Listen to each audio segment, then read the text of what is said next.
Hello everyone. आज से हम लोग यूथ कंपटीशन टाइम्स का जो रेलवे का प्रीवियस ईयर का साइंस का क्वेश्चन बैंक है उसका सीरीज स्टार्ट कर रहे हैं। इस बुक में साइंस के जितने भी प्रीवियस ईयर के क्वेश्चन 2014 से लेकर 2020 तक रेलवे के जितने भी एग्जाम हुए हैं सारे का क्वेश्चन बैंक इसमें दिया हुआ है। इसमें रेलवे के 2014 से लेकर 2020 तक जितने भी जैसे group D, NTPC, RRB, JE, ALP, stage 1-2, RPF constable, SI और जितने भी एग्जाम हुए सारे एग्जाम के क्वेश्चन को इसमें चैप्टर वाइज और टॉपिक वाइज बहुत ही अच्छे से दिया हुआ है। अगर आप इस बुक को बना लेते हैं तो आपके जितने भी आने वाले रेलवे के एग्जाम में जैसे कि ग्रुप डी, एनटीपीसी, तो सारे एग्जाम में यहाँ से क्वेश्चन रिपीट करेंगे और आपका प्रिपरेशन बहुत ही अच्छा हो जाएगा। तो हम लोग यूथ कंपटीशन टाइम्स का रेलवे का साइंस का प्रीवियस ईयर क्वेश्चन का सीरीज कर रहे थे। इससे पहले पार्ट 1 वीडियो में हम लोग केमिस्ट्री के फर्स्ट चैप्टर को डिस्कस कर रहे थे। आज केमिस्ट्री का ये पार्ट 2 वीडियो है। आज के इस वीडियो में हम लोग फर्स्ट चैप्टर के नेक्स्ट क्वेश्चन आगे क्वेश्चन को कंटिन्यू करेंगे। इससे पहले केमिस्ट्री के पार्ट 1 वीडियो में हम लोग फर्स्ट चैप्टर के 101 क्वेश्चन नंबर तक को डिस्कस कर चुके थे। आज हम लोग उससे आगे के क्वेश्चन को डिस्कस करेंगे। तो चलिए आज का वीडियो स्टार्ट करते हैं।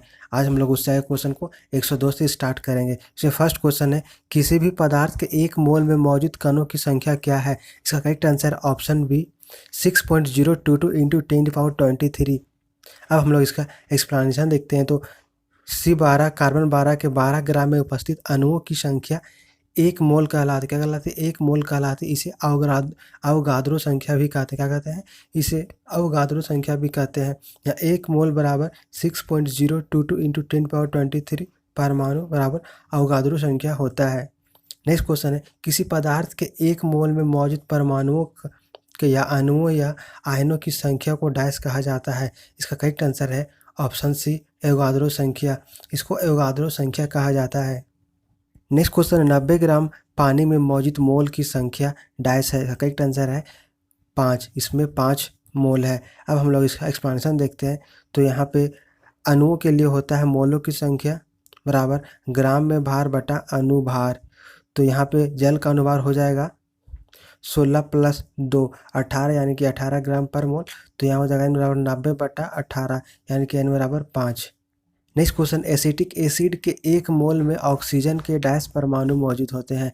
इसका करेक्ट आंसर है ऑप्शन ए 2 परमाणु मौजूद होते हैं। अब हम लोग इसका एक्सप्लेनेशन देखते हैं। तो एसिटिक अम्ल जिसका रासायनिक सूत्र होता है CH3COH, जिसे एथेनोइक अम्ल के नाम से भी जाना जाता है, एक कार्बनिक अम्ल है। क्या है? एक कार्बनिक अम्ल है जिसकी वजह से सिरका में खट्टा स्वाद और तीखी महक आती है।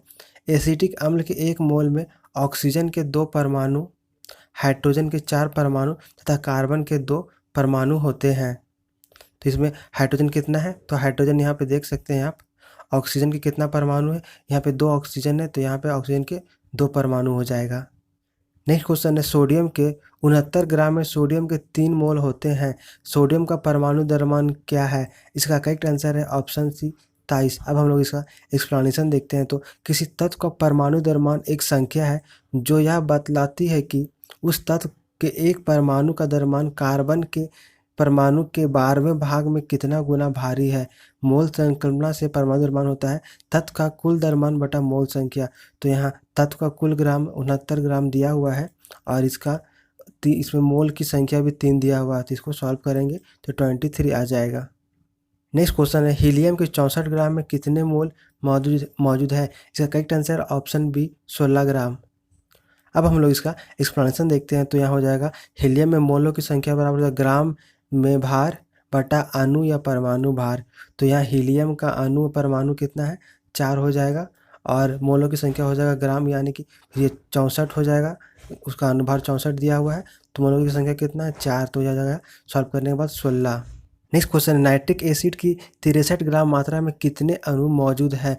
यहाँ पे परमाणु संख्या नाइट्रोजन का दिया हुआ है, परमाणु द्रव्यमान नाइट्रोजन का दिया हुआ है। नाइट्रोजन का 14, हाइड्रोजन का 1 और ऑक्सीजन का 16।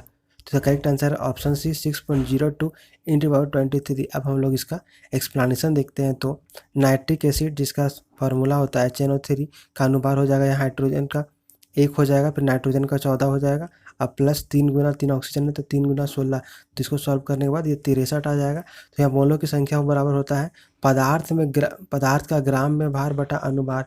तो यहाँ पदार्थ में ग्राम में भार यहाँ दिया हुआ है कितना?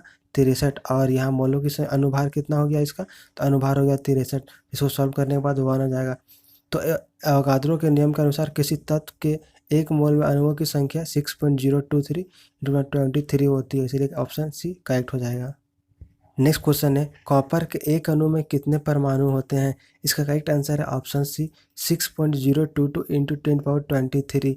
अब हम लोग इसका एक्सप्लेनेशन देखते हैं। तो किसी पदार्थ के एक मोल में कणों, परमाणु, अणु अथवा आयन की संख्या निश्चित होती है जिसका मान 6.022 × 1023 होता है।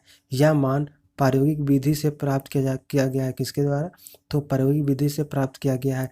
इसको अवोगाद्रो स्थिरांक अथवा अवोगाद्रो संख्या कहते हैं तथा नाइट्रोजन के निरूपण या कि निरूपित करते हैं। अतः कॉपर के एक अणु में 6.022 × 1023 परमाणु होते हैं। नेक्स्ट क्वेश्चन है 75 ग्राम में सल्फ्यूरिक अम्ल के कितने मोल होते हैं। इसका करेक्ट आंसर है ऑप्शन डी 0.255। अब हम लोग इसका एक्सप्लेनेशन देखते हैं। तो यहाँ पे सल्फ्यूरिक अम्ल, इसका सूत्र होता है H2SO4। तो अब इसका अनुभार निकालेंगे तो यहाँ H का हो जाएगा कितना 2 × 1, क्योंकि हाइड्रोजन का द्रव्यमान कितना होता है, द्रव्यमान संख्या 1 होता है। तो फिर यहाँ सल्फर का कितना 32 हो जाएगा, प्लस यहाँ ऑक्सीजन 4 है तो 16 × 4, फिर ये टोटल कितना आ जाएगा 98 ग्राम आ जाएगा। फिर यहाँ इसलिए सल्फ्यूरिक, और यहाँ दिया हुआ सल्फ्यूरिक अम्ल H2SO4 का भार 25 ग्राम कितना दिया हुआ है यहाँ पे क्वेश्चन में। तो यहाँ मोलों की संख्या बराबर कितना, पदार्थ का ग्राम में भार बटा पदार्थ का अनुभार। तो ग्राम में भार यहाँ 25 दिया हुआ क्वेश्चन में, और इसको हम लोग पदार्थ का अनुभार कैलकुलेट किए हैं 98। तो इसको सॉल्व करेंगे तो आ जाएगा 0.255। अतः 25 ग्राम में सल्फ्यूरिक अम्ल यानी कि H2SO4 के 0.255 मोल होते हैं। फिर नेक्स्ट क्वेश्चन है किसी पदार्थ के एक अणु में 6.023 × 1023 कण शामिल है। यदि CO2 में 3.0115 × 1023 कण मौजूद है तो CO2 के अणु की संख्या है। करेक्ट आंसर है ऑप्शन ए 0.5। अब हम लोग इसका एक्सप्लेनेशन देखते हैं। तो यहाँ एवोगाद्रो संख्या दिया हुआ है, होता है 6.023 × 1023। और फिर यहाँ CO2 में कणों की संख्या यहाँ पे दिया हुआ है 3.0115 × 1023। अब यहाँ n बराबर यहाँ हो जाएगा दिए गए कणों की संख्या बटा एवोगाद्रो संख्या। तो यहाँ दिए गए कण कितना है, इतना है, और एवोगाद्रो संख्या इतना है। तो इसको सॉल्व करेंगे तो मेरा आ जाएगा 0.5। नेक्स्ट क्वेश्चन है SO2 के 0.6 मोल में सल्फर के कितने परमाणु मौजूद है। इसका करेक्ट आंसर है ऑप्शन बी 3.613 × 1023 परमाणु मौजूद है। अब हम लोग इसका एक्सप्लेनेशन देखते हैं। तो सल्फर डाइऑक्साइड के 0.6 मोल में सल्फर के परमाणु संख्या हो जाएगा, चूँकि 1 मोल में सल्फर के कितना होता है 6.022 × 1023 परमाणु होता है, इसलिए कितना 0.6 में हो जाएगा, इतना × 0.6 परमाणु हो जाएगा। इसको हम लोग सॉल्व करेंगे तो इतना आ जाएगा।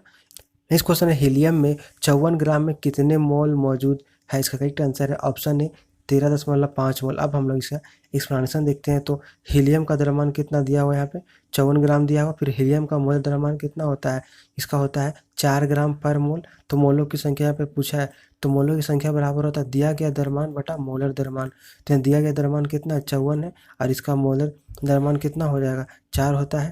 तो इसको हम लोग सॉल्व करेंगे 13.5 आ जाएगा। इसे अतः हीलियम के 54 ग्राम में 13.5 मोल उपस्थित है। नेक्स्ट क्वेश्चन है KCl के 0.5 मोल में कितने अणु होते हैं। इसका करेक्ट आंसर ऑप्शन है 3.01 × 1023। अब हम लोग इसका एक्सप्लेनेशन देखते हैं। तो अणुओं की संख्या बराबर होता है मोल इंटू एवोगाद्रो संख्या। तो यहाँ इसीलिए KCl के 0.5 मोल में अणुओं की संख्या कितना हो जाएगा 0.5 इंटू एवोगाद्रो संख्या, तो इतना हो जाएगा। फिर इसको सॉल्व करेंगे 3.01 × 23 आ जाएगा। तो अतः KCl के 0.5 मोल में 3.01 × 1023 अणु होते हैं, जहाँ 6.02 × 1023 ये क्या है, एवोगाद्रो संख्या का मान है। क्वेश्चन CO2 के 10 मोल्स का द्रव्यमान कितना होता है। इसका करेक्ट आंसर है ऑप्शन बी 440। अब हम लोग इसका एक्सप्लेनेशन देखते हैं। तो CO2 के 1 मोल का द्रव्यमान कितना हो जाएगा C + O2 का द्रव्यमान। तो कार्बन का द्रव्यमान संख्या कितना 12 होता है, ऑक्सीजन का 16 होता है, तो 2 × O2 है तो 2 × 16 हो जाएगा, यानी कि 12 + 32 ये 44 हो जाएगा। इसलिए CO2 के 10 मोल्स का द्रव्यमान कितना हो जाएगा 44 × 10 यानी कि 440। नेक्स्ट क्वेश्चन है निम्न में से किसका वजन सबसे ज़्यादा है। इसका करेक्ट आंसर है ऑप्शन ए H2 के 1023 मोल का वजन सबसे ज़्यादा है, यानी कि H2 के मोल का सबसे ज़्यादा वजन होगा। नेक्स्ट क्वेश्चन, एवोगाद्रो संख्या बराबर 6.02 इंटू 10⁻23 मोल्स है पर मोल है, तो किसी त्रिपरमाणु गैस के 0.1 मोल में परमाणुओं की संख्या क्या है? इसका करेक्ट आंसर ऑप्शन है 6.02 इंटू 10⁻22।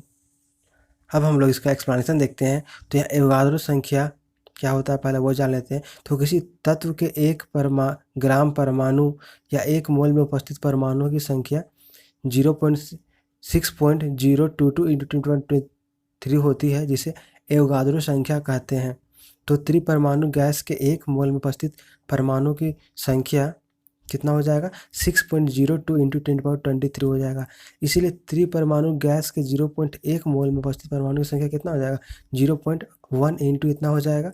फिर इसको हम सॉल्व करेंगे तो कितना हो जाएगा? 6.022 इंटू 10⁻22 हो जाएगा।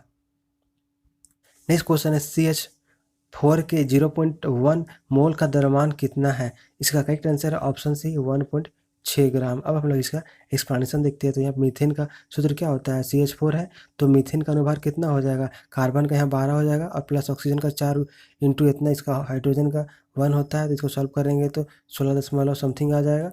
अब इसलिए फिर बोला कि चूंकि मीथेन का एक मोल का द्रव्यमान कितना है? 16 दशमलव समथिंग है, तो इसलिए 0.1 मोल मीथेन का द्रव्यमान कितना, इससे मल्टीप्लाई कर देंगे तो फिर ये कितना आ जाएगा? 1.6 ग्राम आ जाएगा। नेक्स्ट क्वेश्चन है, कार्बन का परमाणु द्रव्यमान 12 और हीलियम का परमाणु द्रव्यमान 4 है। बताइए कि प्रत्येक तत्व के एक मोल हेतु निम्नलिखित में से कौन सा कथन सत्य है? इसका करेक्ट आंसर क्या हो जाएगा? इसका करेक्ट आंसर है एक ऑप्शन डी, 1 मोल कार्बन में 1 मोल हीलियम में उपस्थित परमाणुओं की संख्या के बराबर होगी। अब हम लोग इसका एक्सप्लेनेशन देखते हैं। तो यहाँ क्या हो जाएगा इसका? फिर यहाँ किसी पदार्थ का एक मोल उसकी वह मात्रा है जिसमें उतने ही कण उपस्थित होते हैं। कितने? उतने ही कण उपस्थित होते हैं जितने कार्बन 12 समस्थानिक के ठीक 12 ग्राम में परमाणुओं की संख्या होती है। यहाँ ध्यान देने की बात है कि किसी पदार्थ के एक मोल में कणों की संख्या सदैव समान होती है। कैसा होती है? सदैव समान होती है। भले ही कोई पदार्थ हो, एक मोल में कणों की संख्या इतनी महत्वपूर्ण है कि इसे एक अलग नाम और संकेत दिया गया है, जिसे एवोगाद्रो संख्या कहते हैं, जिसे एवोगाद्रो संख्या कहते हैं, और इसे Na से निरूपित किया जाता है। इसका परिणाम 6.023 इंटू 10⁻23 होता है। अतः किसी पदार्थ के एक मोल में दी गई पूर्वोक्त संख्या के बराबर कण होंगे। अतः हम कह सकते हैं कि एक मोल हाइड्रोजन परमाणु बराबर कितना हो जाएगा? 6.023 इंटू 10⁻23 परमाणु। फिर इसी तरह एक मोल हीलियम परमाणु बराबर कितना हो जाएगा? इतना ही हो जाएगा। इसलिए एक मोल जल का अणु कितना हो जाएगा? 6.023 इंटू 10⁻23 अणु। नेक्स्ट क्वेश्चन है, पानी के एक मोल में कितने अणु मौजूद है? इसका करेक्ट आंसर है ऑप्शन बी 6.02 इंटू 10⁻23 अणु। तो अब हम लोग देखते हैं, एवोगाद्रो के नियमानुसार पानी के एक मोल में 6.023 इंटू 10⁻23 अणु मौजूद होते हैं। नेक्स्ट क्वेश्चन है, सल्फर का परमाणु द्रव्यमान 12U है। सल्फर की 16 ग्राम मात्रा में मोलों की संख्या कितनी है? इसका करेक्ट आंसर है ऑप्शन बी सल्फर का 0.5 मोल। अब हम लोग इसका देखते हैं एक्सप्लेनेशन। तो मोल की संख्या बराबर कितना हो जाएगा? मोल की संख्या बराबर हो जाएगा सल्फर की मात्रा बटा सल्फर का परमाणु द्रव्यमान। तो यहाँ कितना? सल्फर की मात्रा ग्राम में कितना? 16 ग्राम दिया हुआ है, और इसका परमाणु द्रव्यमान में कितना? 32 दिया हुआ है। तो इसको सॉल्व करेंगे कितना हो जाएगा? 0.5 मोल आ जाएगा। नेक्स्ट क्वेश्चन है, 60 ग्राम हीलियम में मोलों की संख्या क्या होगी? इसका करेक्ट आंसर है ऑप्शन सी 15 मोल। अब हम लोग इसका एक्सप्लेनेशन देखते हैं। तो क्या? एक मोल किसी भी पदार्थ की वह मात्रा है जिसमें पदार्थ के मूल कणों की उतनी संख्या उपस्थित होती है जितनी कि कार्बन 12 समस्थानिक के 12 ग्राम में परमाणुओं की संख्या होती है। किसी पदार्थ के मोलों की संख्या निम्न प्रकार ज्ञात की जाती है। तो मोलों की संख्या बराबर क्या होता है? मोलों की संख्या बराबर होता है पदार्थ का भार बटा पदार्थ का अनुभार बराबर फिर पदार्थ का आयतन लीटर में बटा 22.4 लीटर।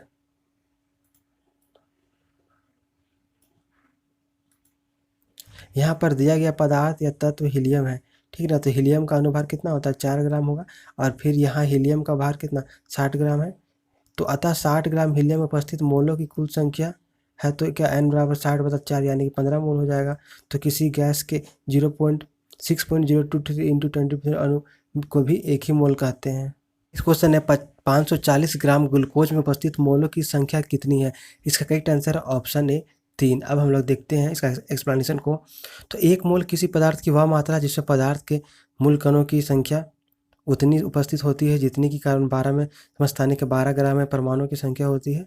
ठीक है, फिर किसी पदार्थ के मोलों की संख्या निम्न प्रकार ज्ञात किया जाती है। किस प्रकार? तो मोल की संख्या बराबर होता है पदार्थ का भार बटा पदार्थ का अनुभार। तो यहाँ पे दिया हुआ है पदार्थ का आयतन लीटर में इतना, फिर इसका पदार्थ का अनुभार कितना 22.4 लीटर हो जाएगा।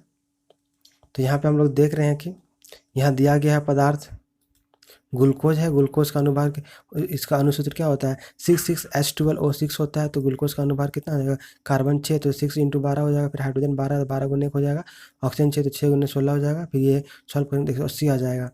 फिर यहाँ ग्लूकोज का भार कितना 540 ग्राम दिया हुआ है। तो अतः 540 ग्राम ग्लूकोज में उपस्थित मोलों की कुल संख्या कितना हो जाएगा? तो इसका जो भार दिया हुआ है 540 बटा फिर ये जो हम निकाले हैं इसका अनुभार 180, तो इसको सॉल्व करेंगे तो 3 हो जाएगा। नेक्स्ट क्वेश्चन है हीलियम के 52 ग्राम में डैश अणु उपस्थित होते हैं। इसका करेक्ट आंसर है ऑप्शन बी 13। अब हम लोग देखते हैं इसका एक्सप्लेनेशन को। तो मोलों की संख्या बराबर क्या होता है पदार्थ का भार बटा अनुभार।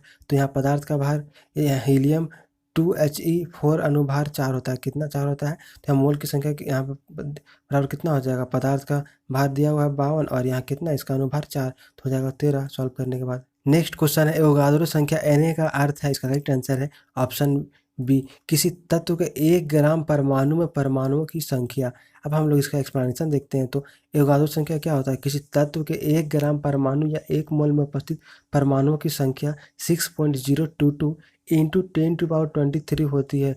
इसी संख्या को एवोगाद्रो संख्या कहते हैं।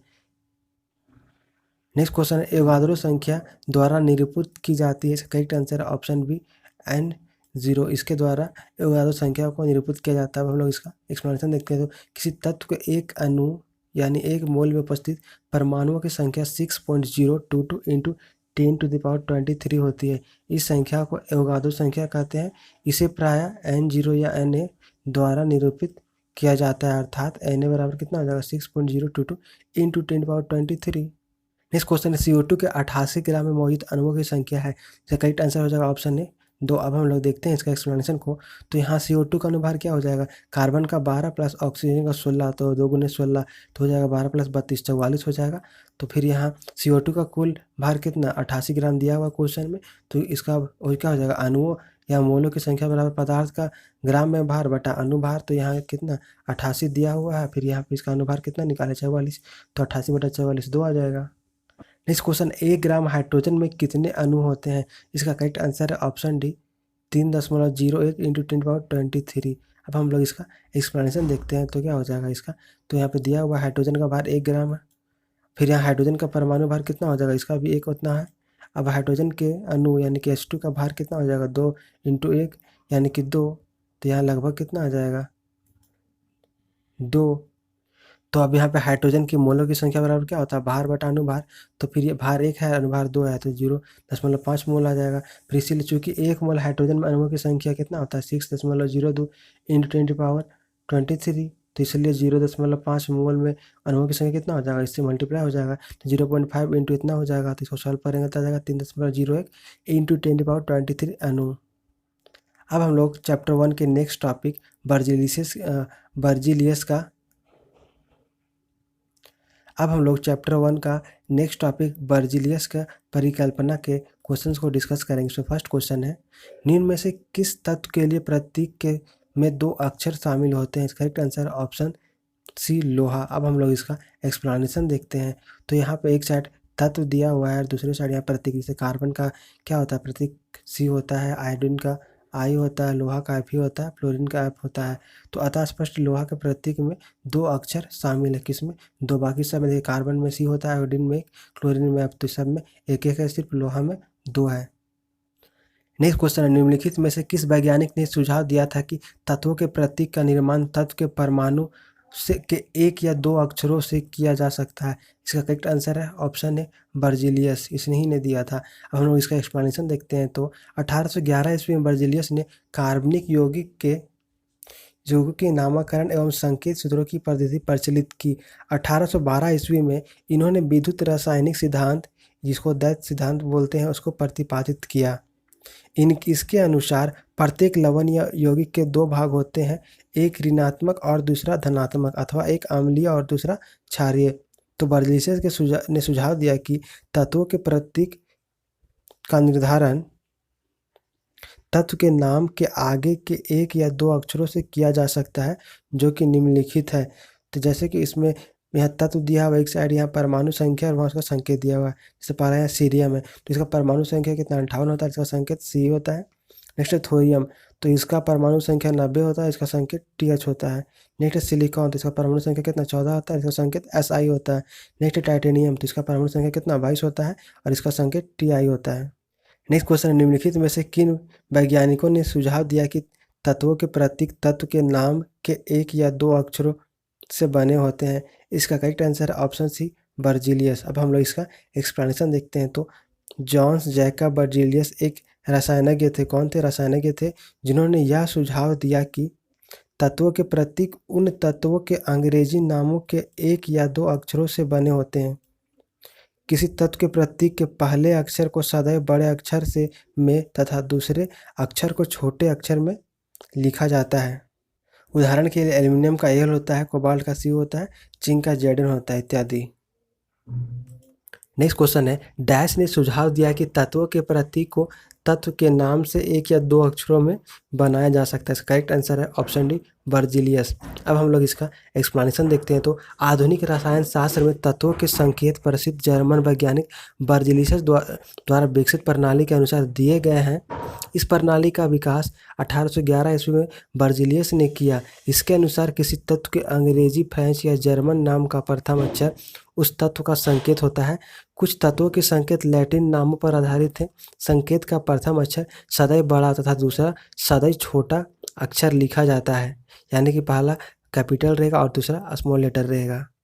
नेक्स्ट क्वेश्चन है, निम्न में से किस तत्व के प्रतीक में केवल एक अक्षर होता है? इसका करेक्ट आंसर है ऑप्शन बी, कार्बन। सिर्फ कार्बन में एक अक्षर होता है। अब हम लोग देखते हैं, तो देखिए यहाँ पे तांबा में कितना Cl, दो अक्षर है, फिर कार्बन में C सिर्फ एक अक्षर है, फिर क्लोरीन Cl इसमें भी दो अक्षर है और कैल्शियम Ca इसमें भी दो अक्षर है। तो इसका करेक्ट आंसर क्या हो जाएगा? बी, सिर्फ कार्बन में एक अक्षर है।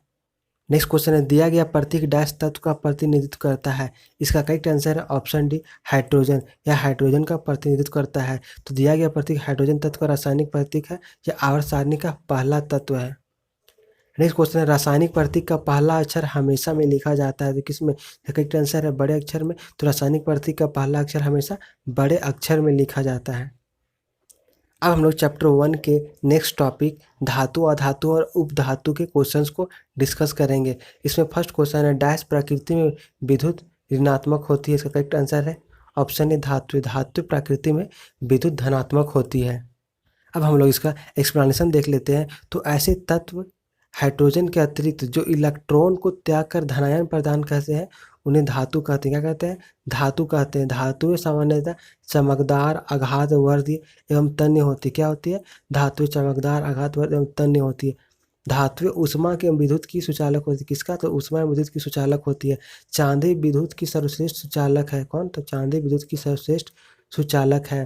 प्रकृति में धातुएं स्वतंत्र अवस्था में या अपने यौगिकों के रूप में पाई जाती है। फिर नेक्स्ट है, धातुएं विद्युत धनात्मक तत्व होती। क्या होती है? विद्युत धनात्मक तत्व होती, क्योंकि यह अधातुओं को इलेक्ट्रॉन देकर स्वयं धनायन में परिवर्तित हो जाती है। नेक्स्ट क्वेश्चन है, नीचे दिए गए चार शब्दों में से तीन किसी न किसी प्रकार से एक समान है जबकि एक भिन्न है। कौन सा भिन्न है? इसका correct answer option C, potassium भिन्न है। अब हम लोग देखते हैं इसका एक्सप्लेनेशन को। तो जर्मेनियम, सिलिकॉन तथा गैलियम तत्व आवर्त सारणी में पी ब्लॉक के तत्व है। किसके? पी ब्लॉक के तत्व है, जबकि पोटेशियम एस ब्लॉक का तत्व है। तो यहाँ पोटेशियम भिन्न हो जाएगा। नेक्स्ट क्वेश्चन है, धातु में एक मुक्त इलेक्ट्रॉन के पथ का आकार होता है। इसका करेक्ट आंसर है ऑप्शन सी, वक्र। अब हम लोग इसका एक्सप्लेनेशन देखते हैं। तो किसी भी धातु में मुक्त हाइड्रोजन अनियमित रूप से गति करते हैं, जिसे पारमाणविक मॉडल द्वारा सिद्ध किया गया है। इसलिए किसी भी धातु के में मुक्त इलेक्ट्रॉनों का पथ क्या हमेशा वक्र होता है। नेक्स्ट क्वेश्चन है, धातुओं के किस गुण के कारण उनके पत्थर या फाइल बनाने में आसानी होती है? इसका करेक्ट आंसर ऑप्शन है आघात वर्धनीयता। अब हम लोग इसका एक्सप्लेनेशन देखते हैं। तो धातुओं को पीटकर पतली चादर बनाया जा सकता है। इस गुणधर्म को आघात वर्ध्यता कहते क्या कहते हैं? आघात वर्ध्यता कहते हैं। धातुओं के इसी गुण के कारण उनका आकार आसानी से बदला जा सकता है। क्या हो सकता है? आसानी से बदला जा सकता है, जैसे कि चांदी, एल्युमिनियम, तांबा, पीतल, सोना आदि। नेक्स्ट क्वेश्चन है, धातुओं की पतली चादरों के रूप में परिवर्तित किए जाने की क्षमता को क्या कहा जाता है? इसका करेक्ट आंसर ऑप्शन डी आघात वर्धनीयता। तो धातुओं की पतली चादर के रूप में परिवर्तित किए जाने की क्षमता को उसकी आघात वर्धनीयता कहते हैं। नेक्स्ट क्वेश्चन है, निम्नलिखित में से कौन सा धातुओं के बारे में गलत है? इसका करेक्ट आंसर है ऑप्शन डी, वे विद्युत ऋणात्मक होती है, ये ऑप्शन गलत है। बाकी वे तन और आघात वर्धनीय होती है, ये सही है। वे तत्व और विद्युत की सुचालक होती है, ये भी सही है। इसका गलनांक और क्वथनांक उच्च होता है, ये भी सही है। नेक्स्ट क्वेश्चन है, धातु अपनी वास्तविक स्थिति में डैश विद्यमान होती है। इसका करेक्ट आंसर है ऑप्शन बी, मुक्त स्थिति में। धातु अपनी वास्तविक स्थिति में मुक्त स्थिति में विद्यमान होती है। अब हम लोग इसका एक्सप्लेनेशन देखते हैं। तो कोई भी धातु वास्तविक अवस्था में तभी रहेगी जब वह मुक्त रूप से विद्यमान हो। जैसे 1 से 24 कैरेट सोना वास्तविक स्थिति में मुक्त अवस्था में होता है। दूसरा, शुद्ध एल्युमिनियम हवा और पानी के साथ रासायनिक संयोग नहीं करता आता है, वह वास्तविक स्थिति में मुक्त अवस्था में होता है। नेक्स्ट क्वेश्चन है, निम्न में से क्या अधातुओं का भौतिक गुण नहीं है? इसका करेक्ट आंसर है ऑप्शन ए, केवल ठोस अवस्था में होते हैं, ये उसका भौतिक गुण नहीं है। अब हम लोग इसका एक्सप्लेनेशन देखते हैं। तो अधातुओं के भौतिक गुण है, पहला है अधातुएं विद्युत व उष्मा की कुचालक एवं अत्यंत होती है। क्या होती? अतन्य होती है। नेक्स्ट है, ये धातुएं की तरह कठोर ना होकर भंगुर होती। क्या होती है? ये धातुओं की तरह कठोर ना होकर भंगुर होती है। नेक्स्ट, अधातुएं ठोस, द्रव एवं गैस तीनों अवस्था में पाई जाती है। किसमें? तो अधातु जो होता है वो ठोस, द्रव एवं गैस तीनों अवस्था में पाई जाती है। नेक्स्ट, इनमें आघात वर्धनीयता एवं तन्यता का गुण नहीं पाया जाता है। किसमें? तो अधातुओं में आघात वर्धनीयता एवं तन्यता का गुण नहीं पाया जाता है। नेक्स्ट है, इनका गलनांक एवं क्वथनांक निम्न होता है। किसका? अधातुओं का गलनांक एवं क्वथनांक निम्न होता है। नेक्स्ट क्वेश्चन है, निम्नलिखित में से क्या ठोस, द्रव एवं गैस तीनों रूपों में पाया जाता है? इसका करेक्ट आंसर है ऑप्शन सी, अधातु। अधातु ठोस, द्रव एवं गैस तीनों रूप में पाए जाते हैं। अब हम लोग इसका एक्सप्लेनेशन देखते हैं। तो अधातुओं से भिन्न तत्व अधातु कहलाते हैं। अभी तक ज्ञात कुल तत्व में अधातुओं की संख्या कितना? 27 है, जिनमें 11 गैस है, 15 ठोस और 1 द्रव है। जैसे नाइट्रोजन, ऑक्सीजन, हाइड्रोजन आदि गैसीय अधातुएं हैं। ब्रोमीन द्रव अधातु है और सल्फर, आयोडीन, कार्बन, फास्फोरस आदि ठोस अधातुएं हैं। नेक्स्ट क्वेश्चन है, धातुओं के संबंध में निम्न में से कौन सा कथन गलत है? इसका करेक्ट आंसर है ऑप्शन बी, सभी धातु पारे को छोड़कर तरल में है और मुलायम है। क्या है? सभी धातु तरल में है और मुलायम है, पारे को छोड़कर। अब हम लोग इसका एक्सप्लेनेशन देखते हैं। तो ऐसे तत्व जो इलेक्ट्रॉन को त्याग कर धनायन बनाते हैं की प्रवृत्ति रखते हैं, धातु कहलाते हैं। क्या कहलाते हैं? धातु, मेटल कहलाते हैं। जैसे सोडियम, पोटेशियम, आयरन, कॉपर इत्यादि। फिर धातुएं आघात वर्धनीय होती। क्या होती है? धातुएं आघात वर्धनीय होती है। इन्हें हथौड़े से पीटकर पतली चादर बनाई जा सकती है। जैसे सोना और चांदी सर्वाधिक आघात वर्धनीय धातुएं हैं। फिर सभी धातु चमकदार होती है तथा इन्हें पॉलिश किया जा सकता है। क्या? इन्हें पॉलिश किया जा सकता है। सभी धातुएं पारे को छोड़कर तरल और मुलायम नहीं होती है, बल्कि ठोस और सख्त होती है। नेक्स्ट क्वेश्चन, निम्नलिखित में से कौन सी धातु सबसे अधिक लचीली है या नम्य है? इसका करेक्ट आंसर ऑप्शन है ए जी। अब हम लोग इसका एक्सप्लेनेशन देखते हैं। तो लचीली धातुओं का क्रम इस प्रकार है, पहला सोना, फिर है चांदी, फिर है एल्युमिनियम, फिर है तांबा, फिर टीन, फिर है सीसा, जिंक, लोहा। अतः दिए गए विकल्प में चांदी सबसे अधिक लचीली धातु कौन? चांदी, ए जी सबसे लचीली धातु है। नेक्स्ट क्वेश्चन है, लोहे को कठोर और मजबूत बनाने के लिए निम्न में से क्या मिलाया जाता है? इसका करेक्ट आंसर है ऑप्शन सी, कार्बन। अब हम लोग इसका एक्सप्लेनेशन देखते हैं। तो शुद्ध रूप में लोहे की सामर्थ्य कम होती। क्या होती? कम होती है। अतः लोहे को कठोर एवं मजबूत बनाने तथा इसकी सामर्थ्य को बढ़ाने के लिए इसमें कार्बन की कुछ मात्रा मिलाई जाती है। इस्पात लोहे तथा कार्बन की मिश्र धातु। किसका? लोहे तथा कार्बन का मिश्र धातु होती है, जिसमें कार्बन की मात्रा अधिकतम 1.5% तक होती है। कितना? 1.5% तक होती है। नेक्स्ट क्वेश्चन है, डैश सबसे नमनीय या तन्य धातु है? इसका correct answer option B, AU. यानी कि हम लोग इसका एक्सप्लेनेशन देखते हैं। तो एल्युमिनियम, कॉपर, चांदी, निकेल, जिंक, टीन, क्रोमियम आदि अलौह धातुएं हैं। इनमें कॉपर, एल्युमिनियम, सोना तथा चांदी विद्युत के सुचालक होते हैं। सोना सबसे अधिक तन्य होता है। क्या होता है? सबसे अधिक तन्य धातु है। क्रोमियम संचारण की प्रतिरोधी धातु है। जिंक का प्रयोग धातुओं पर लेपिंग क्रिया में किया जाता है। टीन धातु के ब्रुश बनाए जाते हैं। नेक्स्ट क्वेश्चन है, मेलिएबल डैश के गुण को दर्शाता है। इसका करेक्ट आंसर है ऑप्शन बी धातु। मेलिएबल धातु के गुण को दर्शाता है। अब हम लोग इसका एक्सप्लेनेशन देखते हैं। तो मेलिएबल के गुण को धातु दर्शाता है। इसका अर्थ ठोस धातु के लचीलापन से है। सोना में मेलिएबल गुण सबसे अधिक होता है। किसमें? सोना में सबसे अधिक होता है। नेक्स्ट क्वेश्चन, एक धातु के उस गुण को क्या कहा जाता है जिसमें उसकी सतह चमकदार होती है? क्या होती है? चमकदार होती है। इसका करेक्ट आंसर है ऑप्शन डी धात्विक चमक। अब हम लोग इसका एक्सप्लेनेशन देखते हैं। तो धातु आघात वर्धनीय होती है। क्या होती है? धातु आघात वर्धनीय होती है। धातुओं को हथौड़े से पीटकर पतली चादरों के रूप में परिवर्तित किया जा सकता है।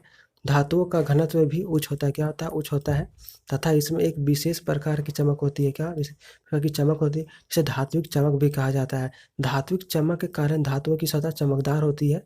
धातुओं में तन्यता का गुण भी पाया जाता है। किसका? तन्यता का गुण पाया जाता है, जिसके कारण धातुओं में पतले लंबे तार भी बनाए जा सकते हैं। नेक्स्ट क्वेश्चन है, धातु आघात वर्धनीय और कोमल होती है क्योंकि? इसका करेक्ट आंसर है ऑप्शन सी धातु के परमाणुओं की परत एक दूसरे पर फिसल सकती है। अब हम लोग इसका एक्सप्लेनेशन देखते हैं। तो धातुएं आघात वर्धनीय और कोमल होती है क्योंकि धातु के परमाणुओं की परत एक दूसरे पर फिसल सकती है। धातुएं ऊष्मा और विद्युत की अच्छी चालक होती है। किसका? ऊष्मा और विद्युत की अच्छी चालक होती है। जबकि अधातु सामान्यतः भंगुर, चमकहीन और विद्युत तथा ऊष्मा की कुचालक होते हैं। फिर धातुओं को पीटकर के इन्हें पतली धातु के रूप में परिवर्तित करते हैं के गुण को आघात वर्धनीय कहते हैं। आघात वर्धनीयता कहते हैं। नेक्स्ट क्वेश्चन है, धातुओं का वह गुण जिसके कारण इन्हें चपटा किया जा सकता है उसे आघात वर्धनीयता कहा जाता है। इनमें से कौन सा आघात वर्धनीयता का उदाहरण नहीं है? इसका correct answer option B indium पन्नी। यह आघात वर्धनीयता का उदाहरण नहीं है, बाकी सारे इसके उदाहरण हैं। अब हम लोग इसका एक्सप्लेनेशन देखते हैं। तो किसी पदार्थ को दबाने पर विकृत होकर दाब में लंबवत दिशा में फैलने का गुण को आघात वर्धनीयता कहते हैं। निम्न धातुएं प्राय आघात वर्धनीय है, जैसे सोना, लोहा, तांबा, पीतल, चांदी आदि, जबकि इंडियम पत्ती आघात वर्धनीय नहीं है। नेक्स्ट क्वेश्चन है, धातुओं के ऑक्साइड आमतौर पर डाइस होते हैं। इसका करेक्ट आंसर ऑप्शन है बेसिक। धातुओं का ऑक्साइड आमतौर पर बेसिक होते हैं। अब हम लोग इसका एक्सप्लेनेशन देखते हैं। तो धातुओं का ऑक्साइड आमतौर पर बेसिक यानी कि क्षारीय होते हैं। ऑक्साइड के वे रासायनिक यौगिक होते हैं। क्या? ऑक्साइड वे रासायनिक यौगिक होते हैं जिनमें कम से कम एक ऑक्सीजन परमाणु और एक अन्य तत्व हो। तत्वों की वायु में ऑक्सीकरण अभिक्रिया से तत्वों के ऑक्साइड्स का निर्माण होता है। लोहे में जंग लगना इसका महत्वपूर्ण उदाहरण है। क्या है? उदाहरण है। नेक्स्ट क्वेश्चन, अधातु कक्षीय ताप पर तरल होती है। इसका correct answer option B bromine. अब हम लोग इसका एक्सप्लेनेशन देखते हैं। तो ब्रोमीन हेलोजन श्रेणी का तत्व है। किसका? हेलोजन श्रेणी का तत्व है, जिसका परमाणु क्रमांक 35 है। इसकी खोज फ्रांस के वैज्ञानिक बेलार्ड ने की थी। किसने? फ्रांस के वैज्ञानिक बेलार्ड ने। यह सामान्यतः पर एकमात्र अधातु है जो द्रव अवस्था में रहती है। किस अवस्था में? जो द्रव अवस्था में रहता है, यह एक अधातु है। नेक्स्ट क्वेश्चन है, डाइस एकमात्र अधातु है जो तरल अवस्था में मौजूद है। इसका करेक्ट आंसर ऑप्शन है ब्रोमीन। ब्रोमीन एकमात्र अधातु है जो तरल अवस्था में मौजूद है।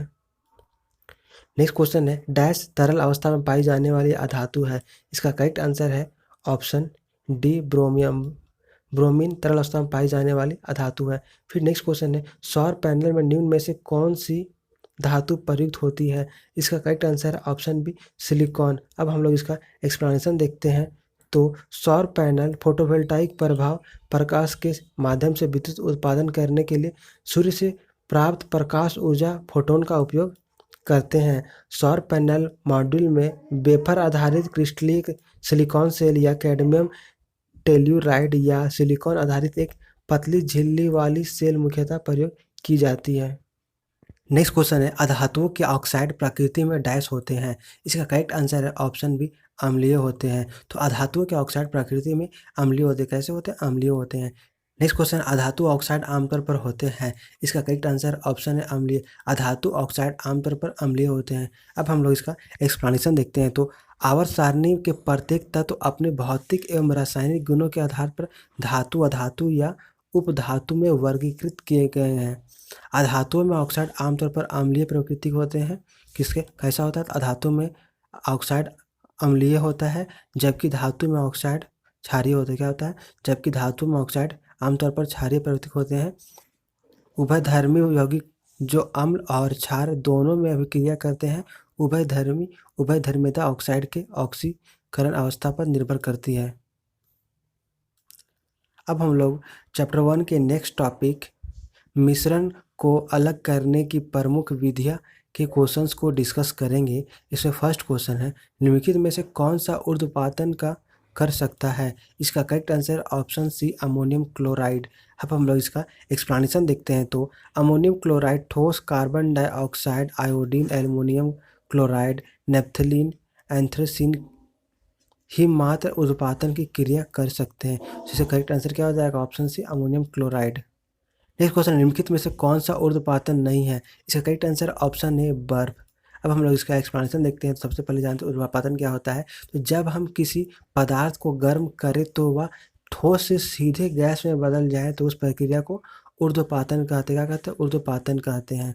अब हम देखिए, बर्फ को गर्म करेंगे तो क्या होगा?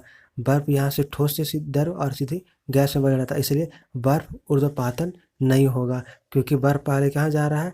ठोस में। फिर ये बर्फ ठोस है तो यहाँ पे द्रव में जा रहा है, फिर वो गैस में जाएगा, इसलिए बर्फ यहाँ पे ऊर्ध्वपातन नहीं है। जबकि ऊर्ध्वपातन में क्या होता है? वह सीधे ठोस से गैस में बदल जाता है। इस क्वेश्चन, निम्नलिखित में से कौन सी विधि जल को पंकिल जल से अलग करेगी? इसका करेक्ट आंसर है ऑप्शन डी निस्यंदन। अब हम लोग इसका एक्सप्लेनेशन देखते हैं। तो कीचड़ युक्त यानी कि पंकिल जल से जल को अलग करने के लिए कीचड़ युक्त जल को किसी विशेष फिल्टर पेपर से छानते हैं। किससे? किसी विशेष फिल्टर पेपर से छानते हैं। इस फिल्टर पेपर से एक निश्चित आकार से अधिक आकार के कण नहीं गुजर पाते हैं। इस प्रक्रिया को निस्यंदन कहते हैं। क्या कहते हैं? इस प्रक्रिया को निस्यंदन कहते हैं। नेक्स्ट क्वेश्चन है, जल शोधन में कौन सी प्रक्रिया का प्रयोग किया जाता है? इसका करेक्ट आंसर है ऑप्शन बी विपरीत परासरण। जल शोधन में विपरीत परासरण की प्रक्रिया का प्रयोग किया जाता है। अब हम लोग इसका एक्सप्लेनेशन देखते हैं। तो विपरीत परासरण जल द्वारा जल को शुद्ध किया जाता है। जब बाह्य आरोपित दाब कार्यरत परासरण को दाब में उच्च होता है तो परासरण विपरीत परासरण कहलाता है। तो परासरण विपरीत परासरण कहलाता है, अर्थात विलायक अणु उच्च सांद्रता के क्षेत्र में निम्न सांद्रता के क्षेत्र की ओर जाने लगते हैं। किससे जाने लगते हैं? तो अणु उच्च सांद्रता के क्षेत्र से निम्न सांद्रता के क्षेत्र की ओर जाने लगते हैं। नेक्स्ट क्वेश्चन, इनमें से किसे जल को शुद्ध बनाने में प्रयोग लाया जाता है? इसका करेक्ट आंसर है ऑप्शन सी रिवर्स परासरण। अब हम लोग इसका एक्सप्लेनेशन देखते हैं। तो रिवर्स परासरण समुद्री पानी के जल शुद्धिकरण में नमक और पानी के अणुओं से अन्य पदार्थों को दूर करने के लिए उपयोग लाया जाता है। ठीक ना। उसके बाद ज्ञात है कि परासरण विलायक के अणु कम सांद्रता वाले घोल से अधिक सांद्रता वाले घोल की ओर गति करते हैं, जबकि व्युत्क्रम या रिवर्स परासरण में अणु अधिक सांद्रता वाले विलयन से कम सांद्रता वाले विलयन की ओर जाते हैं। नेक्स्ट क्वेश्चन है, बिल वर्गीकरण यानी कि डिसलेशन क्या है? इसका करेक्ट आंसर है ऑप्शन बी। यह एक प्रक्रिया है जिसमें नमकीन पानी से खनिज पदार्थ को अलग करती है। अब हम लोग इसका एक्सप्लेनेशन देखते हैं। तो बिल वनीकरण एक ऐसी प्रक्रिया है जिसमें नमकीन पानी से खनिज पदार्थ को अलग किया जाता है। साधारणतः लवण और खनिज को हटाने की प्रक्रिया भी बिलवनीकरण कहलाती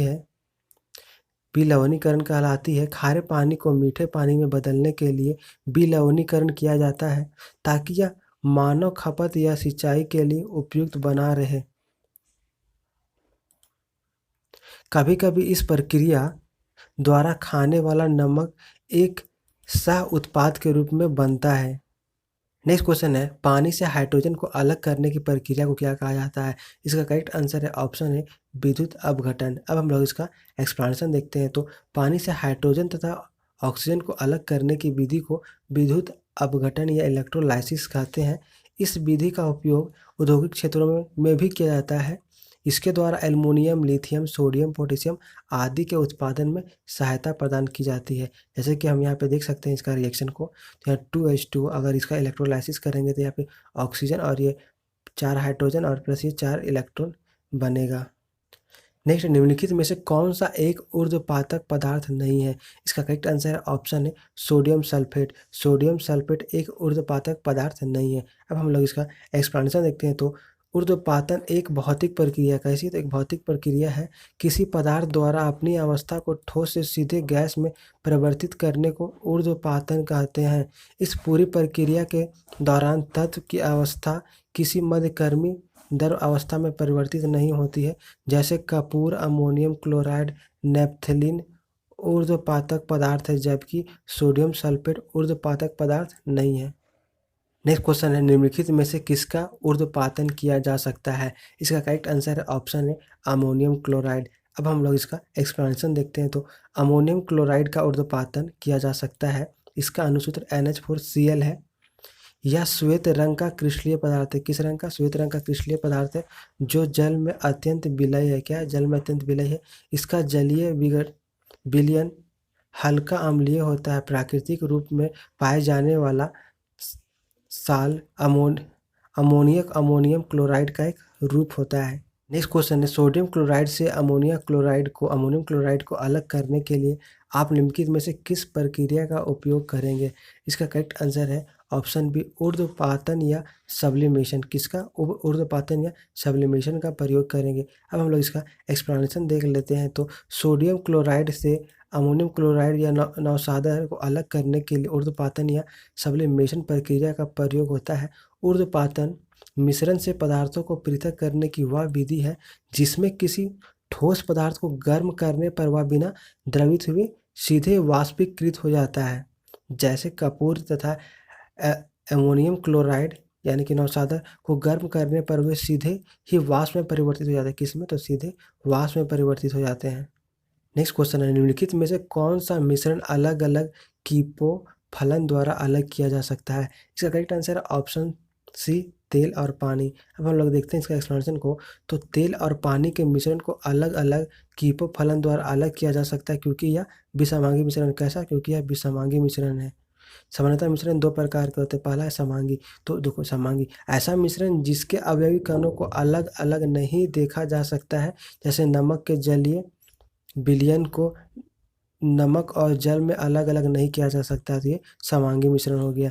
नेक्स्ट फिर विषमांगी मिश्रण। तो ऐसा मिश्रण जिसके अवयवी कणों को अलग अलग देखा जा सकता है उसको विषमांगी मिश्रण कहते हैं। जैसे पानी में तेल को डालने पर भी तेल के ऊपर रह जाता है और पानी नीचे बैठ जाता है। तो ये विषमांगी मिश्रण का उदाहरण है। नेक्स्ट है, समुद्र में पानी के अलवणीकरण के लिए इस्तेमाल किए जाने वाली तकनीकों में से एक है। इसका करेक्ट आंसर है ऑप्शन बी आसवन। अब हम लोग इसका एक्सप्लेनेशन देखते हैं। तो समुद्र के पानी के अलवणीकरण के लिए इस्तेमाल किए जाने वाली तकनीक आसवन है। आसवन पृथक्करण की भौतिक विधि है। गैस से द्रव बनाने की परिघटना को संघनन का क्या कहते हैं? संघनन कहते हैं। किसी तत्व या यौगिक का द्रव अवस्था में गैस अवस्था में परिवर्तन वाष्पीकरण कहलाता है। क्या कहलाता है? वाष्पीकरण कहलाता है। अब हम लोग चैप्टर 1 के नेक्स्ट टॉपिक पदार्थ का अवस्था परिवर्तन के क्वेश्चंस को डिस्कस करेंगे। इसमें फर्स्ट क्वेश्चन है, निम्नलिखित में से कौन सा कारक वाष्पीकरण की दर को कम करता है? इसका करेक्ट आंसर है ऑप्शन बी नमी। अब हम लोग इसका एक्सप्लेनेशन देखते हैं। तो नमी वाष्पीकरण की दर को कम करती है। हवा में मौजूद पानी की वाष्प की मात्रा को नमी कहते हैं। वायुमंडल में विद्यमान अदृश्य जल वाष्प की मात्रा आर्द्रता कहलाती है।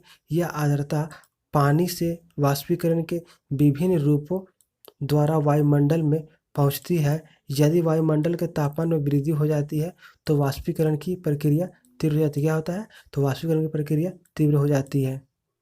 नेक्स्ट क्वेश्चन है, डैश एक सतह की घटना है। इसका करेक्ट आंसर ऑप्शन सी भाप। भाप एक सतह की घटना है। अब हम लोग इसका एक्सप्लेनेशन देखते हैं। तो द्रव की खुली सतह से प्रत्येक ताप पर धीरे धीरे द्रव का वाष्प में बदलना वाष्पीकरण कहलाता है। इस कार्य हेतु ऊष्मा द्रव को अपने अंदर ही प्राप्त होता है, अतः इस क्रिया से द्रव ठंडा हो जाता है। दैनिक जीवन में इसके कुछ उदाहरण देखने को मिलते हैं, जैसे शरीर से पसीना निकलने पर ठंडा महसूस होना, वाष्पीकरण के कारण ही सुराही का पानी ठंडा हो जाता है। नेक्स्ट क्वेश्चन है, तरल अवस्था में गैसीय अवस्था में रूपांतरण को क्या कहा जाता है? इसका करेक्ट आंसर ऑप्शन सी वाष्पीकरण। तो हम लोग अब इसका एक्सप्लेनेशन देखते हैं। तो तरल अवस्था से गैसीय अवस्था में रूपांतरण को वाष्पीकरण या एवापोरेशन कहा जाता है। जैसे पानी से वाष्प का निकलना, क्या? जैसे पानी से वाष्प का निकलना। उसके बाद नेक्स्ट है इसमें, गैसीय अवस्था से तरल अवस्था में रूपांतरण को संघनन कहते, क्या कहते हैं? गैसीय अवस्था से तरल अवस्था में रूपांतरण को संघनन कहते हैं। जैसे वाष्प से जल का निर्माण या बादलों से वर्षा होना संघनन कहलाता है। नेक्स्ट क्वेश्चन है, मध्यवर्ती तरल अवस्था से गुजरे बिना एक पदार्थ का ठोस अवस्था में गैस अवस्था में परिवर्तन होता है। इसका करेक्ट आंसर ऑप्शन है ऊर्ध्वपातन। अब हम लोग इसका एक्सप्लेनेशन देखते हैं। तो ऊर्ध्वपातन मध्यवर्ती तरल अवस्था में से गुजरे बिना एक पदार्थ का ठोस अवस्था में से गैस अवस्था में परिवर्तित होता है। ऊर्ध्वपातन विधि द्वारा दो ऐसे ठोस के मिश्रण को अलग करते हैं जिसमें एक ठोस आघात प्रतीत हो और दूसरा नहीं।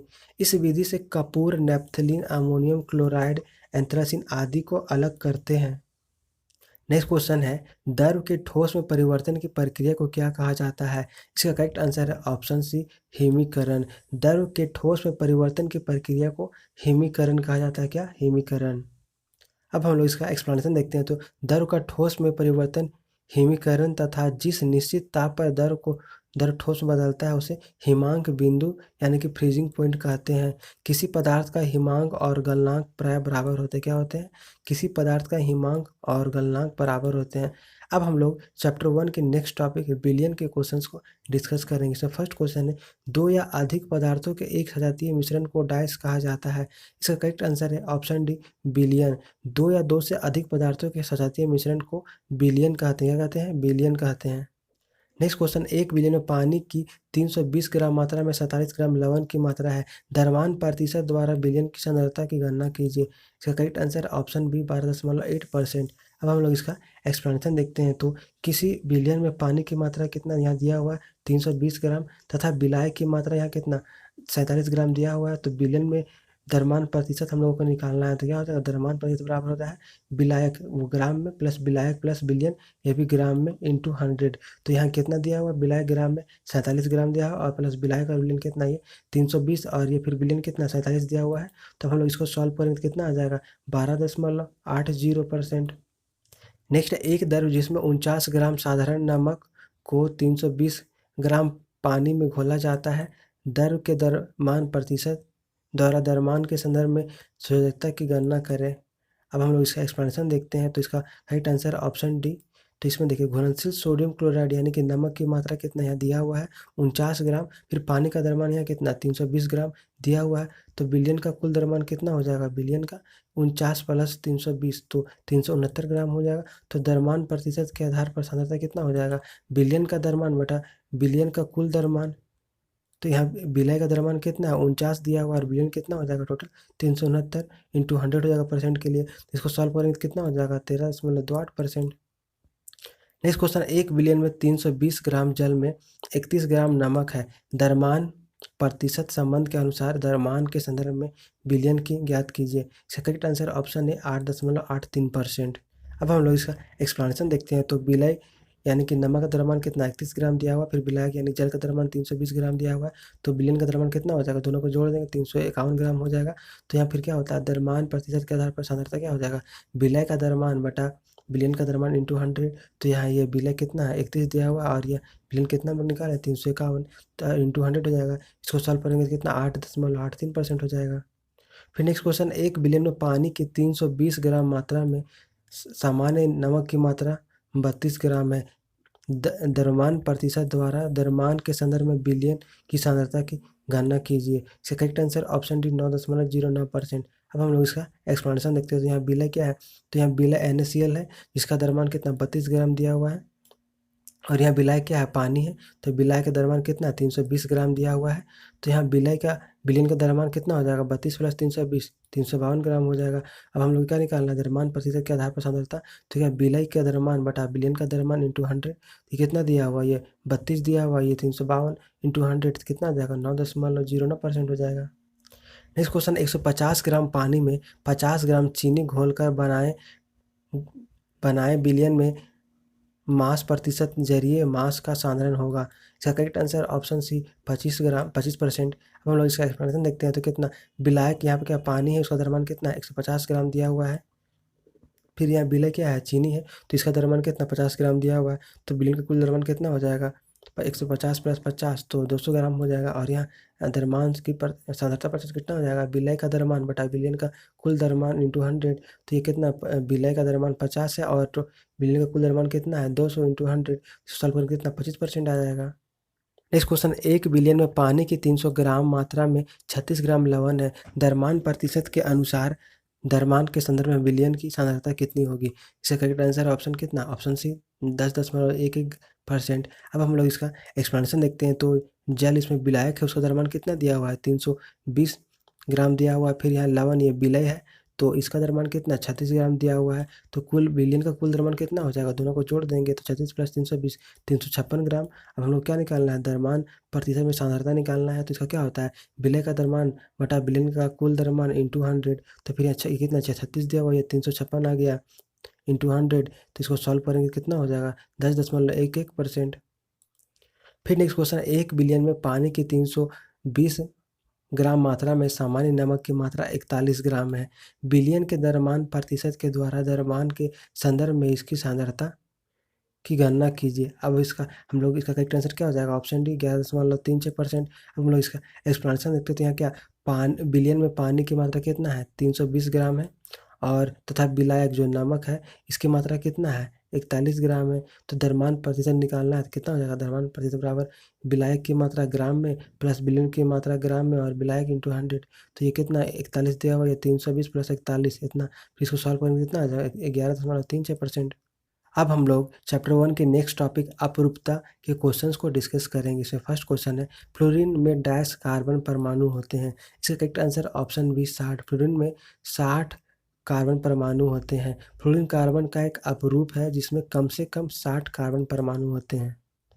नेक्स्ट क्वेश्चन है, दो या दो से अधिक रूपों में किसी तत्व का होना जिसमें भौतिक गुण भिन्न लेकिन रासायनिक गुण समान होते कहलाता है। इसका करेक्ट आंसर है क्या है, ऑप्शन सी अपरूपता। अब हम लोग इसका एक्सप्लेनेशन देखते हैं तो दो या दो से अधिक रूपों में किसी तत्व का होना जिसमें भौतिक गुण भिन्न लेकिन रासायनिक गुण समान हो उन्हें अपरूपता कहते हैं, जैसे कार्बन के विभिन्न अपरूप, हीरा, ग्रेफाइट, फ्लोरीन इत्यादि। अब हम लोग चैप्टर 1 के नेक्स्ट टॉपिक एएमयू मात्रक के क्वेश्चंस को डिस्कस करें। इसमें फर्स्ट है, सल्फर डाइऑक्साइड SO2 का अपेक्षिक आणविक द्रव्यमान क्या है। इसका करेक्ट आंसर ऑप्शन सी 64 अब हम लोग इसका एक्सप्लेनेशन देखते हैं तो सल्फर डाइऑक्साइड यहाँ पे एस कितना हो जाएगा, ये 32 हो जाएगा, ऑक्सीजन कितना 16, SO2 कितना हो जाएगा, यहाँ पे सल्फर का द्रव्यमान कितना दिया हुआ 32, इसका फिर ऑक्सीजन का 16 गुने जितना हो जाएगा। तो इसको हम SO2 का कितना हो जाएगा द्रव्यमान संख्या, इसका हो जाएगा 64U। नेक्स्ट क्वेश्चन है, पानी H2O के सापेक्ष आणविक द्रव्यमान की गणना करें। इसका करेक्ट आंसर ऑप्शन बी 18 कितना हो जाएगा, देखिए H2O का आणविक द्रव्यमान कितना हो जाएगा, यहाँ पे 2 हाइड्रोजन है तो 3 इंटू हाइड्रोजन का आणविक द्रव्यमान प्लस यहाँ एक ऑक्सीजन है तो ऑक्सीजन का आणविक द्रव्यमान। तो हाइड्रोजन कितना होता है 1 होता है आणविक द्रव्यमान और ऑक्सीजन का 16, तो 2 गुना 1 प्लस 16 तो कितना हो जाएगा 18U। फिर नेक्स्ट क्वेश्चन है, CO का सापेक्ष द्रव्यमान क्या है। तो यहाँ पे इसका करेक्ट आंसर ऑप्शन है 28। यहाँ CO का सापेक्ष द्रव्यमान कितना हो जाएगा, C का द्रव्यमान प्लस ऑक्सीजन का द्रव्यमान तो कितना 12, कार्बन का 12 होगा, ऑक्सीजन का 16, दोनों जोड़ देंगे कितना हो जाएगा 28 आ जाएगा। नेक्स्ट है, CaO का सूत्र इकाई द्रव्यमान है। इसका करेक्ट आंसर ऑप्शन डी 56। अब हम लोग इसका एक्सप्लेनेशन देखते हैं तो यहाँ कैल्शियम Ca का परमाणु द्रव्यमान कितना 40U हो जाएगा और फिर ऑक्सीजन का परमाणु भर कितना 16U होता है। अब हम लोग देखो क्वेश्चन के अनुसार CO का इकाई सूत्र कितना होता है CO, तो यहाँ पे कैल्शियम कितना 1 है और यहाँ फिर ऑक्सीजन कितना 1 है तो कितना हो जाएगा 1 गुना 40 पर 1 गुना 16, तो ये कितना हो जाएगा, सॉल्व करेंगे तो 56U आ जाएगा। अतः CO का सूत्र इकाई द्रव्यमान कितना 56U है। नेक्स्ट है, ओजोन का आणविक द्रव्यमान कितना है। इसका correct answer option B 18U। अब हम लोग इसका एक्सप्लेनेशन देखते हैं तो ओजोन के अणु का रासायनिक सूत्र क्या होता है O3 होता है। तो ऑक्सीजन का परमाणु द्रव्यमान कितना होता है 16, तो ओजोन का अणुसूत्र का आणविक द्रव्यमान कितना हो जाएगा 16 गुने 3 यानी कि 48। अतः ओजोन का आणविक द्रव्यमान कितना 48U होगा। नेक्स्ट क्वेश्चन है, कार्बन डाइऑक्साइड का सापेक्ष आणविक द्रव्यमान डैश है। इसका करेक्ट आंसर है ऑप्शन ए 44U।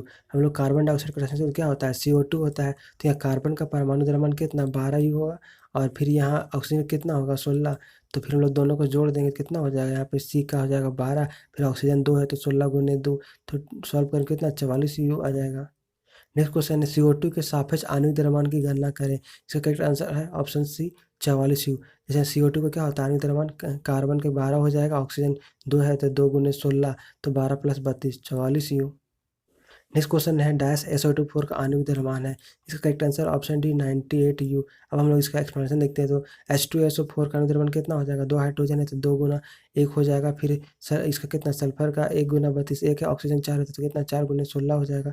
अब इसको हम सबको जोड़ेंगे तो कितना हो जाएगा 98 U हो जाएगा। यहाँ पे देखिए कितना एटॉमिक मास, कितना हाइड्रोजन का 1 होता है, सल्फर का 32 और ऑक्सीजन का 16 होता है। नेक्स्ट CO का सूत्र इकाई द्रव्यमान डैश है। इसका correct answer option B 56 U। CO यानी कैल्शियम ऑक्साइड का सूत्र इकाई द्रव्यमान कितना हो जाएगा, कैल्शियम का 40 होता है और ऑक्सीजन का 16, तो दोनों को जोड़ेंगे 56 U हो जाएगा। नेक्स्ट CaCl2 का सूत्र इकाई द्रव्यमान है। इसका correct answer option B 111 U। अब हम लोग इसका एक्सप्लेनेशन देखते हैं। तो कैल्शियम C का परमाणु द्रव्यमान कितना है, 40 दशमलव समथिंग है, और फिर क्लोरीन कितना है, क्लोरीन का 35 दशमलव समथिंग है। तो अब इसको दोनों को कर देंगे तो कितना हो जाएगा, यहाँ पे हम CaCl2 का सूत्र द्रव्यमान कितना हो जाएगा, कैल्शियम का परमाणु द्रव्यमान प्लस क्लोरीन का परमाणु द्रव्यमान इंटू 2, क्योंकि 2 क्लोरीन है, तो फिर यहाँ जोड़ देंगे सबको तो कितना आ जाएगा 111 U लगभग में। फिर नेक्स्ट है NaCl के इकाई द्रव्यमान का सूत्र डैश है। इसका correct answer option D 58.5 micro. तो अब हम लोग इसका देखते हैं एक्सप्लेनेशन। तो NaCl एक अकार्बनिक यौगिक है जिसे साधारण नमक कहते हैं। समुद्र में जल का खारापन मुख्यतः उसमें उपस्थित सोडियम क्लोराइड के कारण होता है। NaCl का इकाई द्रव्यमान सूत्र क्या होता है, सोडियम का 23 हो जाएगा, फिर क्लोरीन का 35.5, तो इसका कितना हो जाएगा 58.54। फिर नेक्स्ट क्वेश्चन, एक परमाणु द्रव्यमान की इकाई mu में किसके बराबर होती है। इसका करेक्ट आंसर ऑप्शन है 1.6 इंटू 10⁻23 kg के बराबर होती है। अब हम लोग इसका एक्सप्लेनेशन देखते हैं। तो परमाणु किसी पदार्थ अथवा तत्व का सबसे छोटा घटक होता है जिसमें उस तत्व के सभी रासायनिक गुण विद्यमान होते हैं। परमाणु द्रव्यमान की इकाई 1.6 इंटू 10⁻23 kg के बराबर होती है। अगर यह वीडियो आपको अच्छा लगा तो वीडियो को लाइक और शेयर करें। इसमें हम लोग चैप्टर 1 जो केमिस्ट्री का था उसका वीडियो क्वेश्चन सारे कंप्लीट हो गया। इसके बाद केमिस्ट्री का पार्ट 3 वीडियो में हम लोग केमिस्ट्री का next chapter 2nd chapter question को डिस्कस करेंगे।